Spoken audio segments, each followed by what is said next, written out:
Hi, welcome. Marty Murphy here.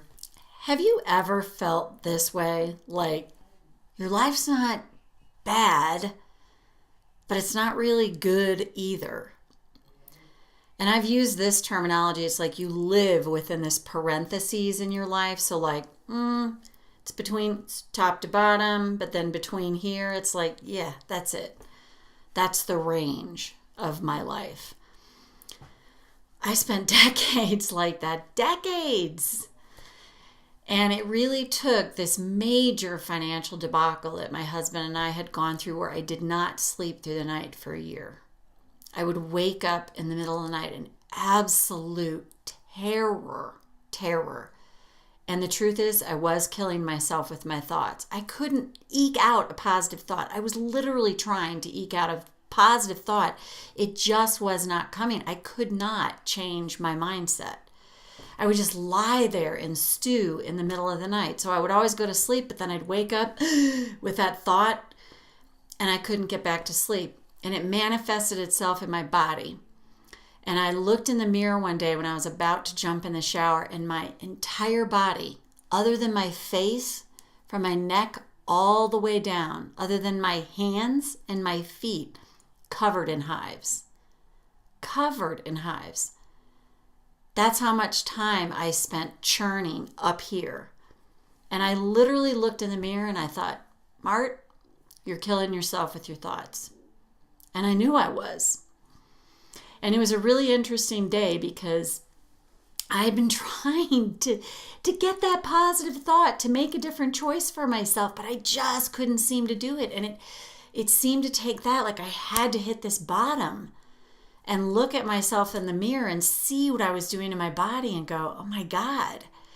And that day, I just said, Marty, if you can find one tiny speck of something to feel good about in your life, one thing, if it's like that woman at the checkout smiled at me, then look for that. That's all I could come up with. So I started doing that. And what was interesting is I noticed each day I just felt like a tiny bit better. Not much, but it started to build on itself. And then after a while, say a month passed, what I realized was happening is I was focusing on trying to find that one thing that I could feel good about. And over time, that was changing my energy. And it was really amazing. And I've heard this said about like making different choices and choose for things to be different. And that what if we can truly choose it? And what if we can? What if you can?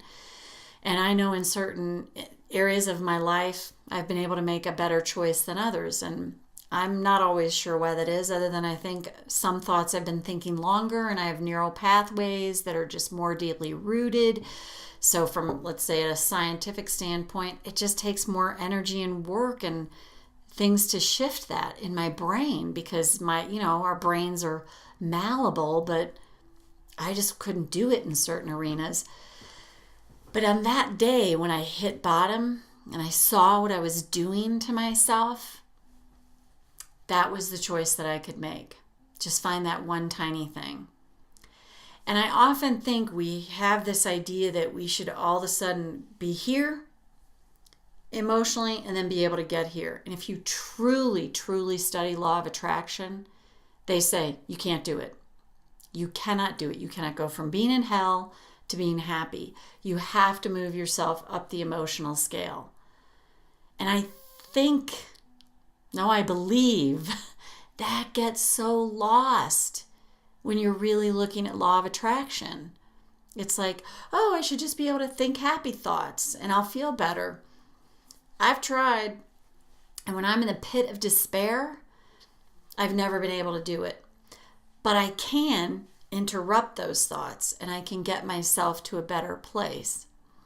So if this resonates with you about looking at your life and going, man, it's not bad, but I'm not really like yumbo about it either, then this is something to consider. And ask yourself, if anything was possible to you, what would you choose? And just leave that question out there. Like, don't feel like you have to have an answer for it, because that's a trap in of itself. Well, now I've got to go up to here, which I have a PhD in going up into my logical mind. I'll start thinking about it. If you listen to my verbiage a lot, it's thinking instead of feeling. So I've had to really learn to feel more. Like, oh, I feel this way instead of, oh, I think this way. You zip up into your head. So if you can just put that question out there, if anything was available to me, if anything was possible for me, what would I choose? And just let that stew and let an answer come to you. And then from there, let the how to do it come to you too. Because the how can show up when we make the space for it, when we create a space for it. But if you ask a question of yourself and you put pressure on yourself to know the answer, then you're just locking down. And it doesn't allow your creative mind to open up to possibility. And if you find yourself at times feeling that judgment of like, well, I should be able to do this differently, I should be able to make a different choice, and I'm not choosing it, that's the thing to tap on. Tap on the judgment. I say this a billion times. Like, I think I've said it a billion times, maybe less than that. Probably less than that, but just pay attention to the judgment. That's your roadmap on what to tap on. If your life in any area is not where you want it to be, put that question out there. If anything was available to me, what would I choose? If anything was possible to me, what choice would I make? And again, you want a sense of wonder about it. If you have the answer right away, it's more likely your logical mind's at work.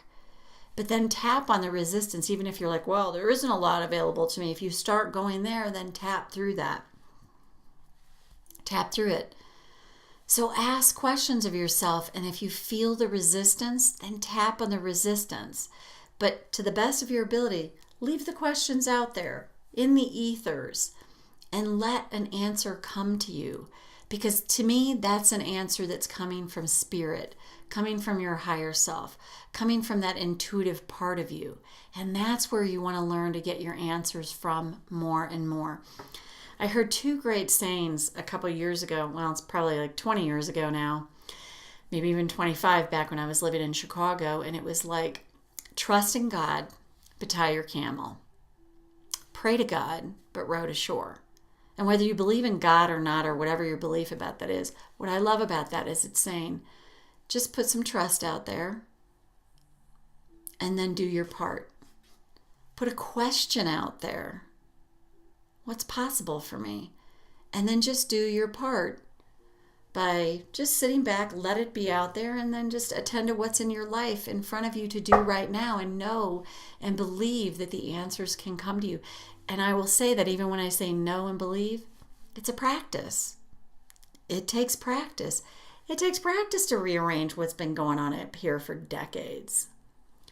So if there's areas of your life that you're feeling really stuck in, or it's not where you want it to be, the first thing is just take a step back, ask that question, and let yourself off the hook as best you can, and just know it's a practice. It takes practice. And it takes practice to shift things that are going on up here. So check in with yourself and see, does that feel light or heavy to me? Does that feel true to me? And make that determination for yourself, or let that determination come to you. So hope you found this helpful. No tapping on this video today. And just think about that. Consider that. If anything was available to me, if I could do whatever I wanted to do, what would I choose to do? But let the answer come to you. You could also set an intention. Show me. Show me. Make it clear. Show me. What is it I'm really supposed to be doing here? Or how could I shift this part of my life? And again, leave it as best you can in something of a state of wonder, so that you make space for the answer to come to you. Bye for now. See you next time.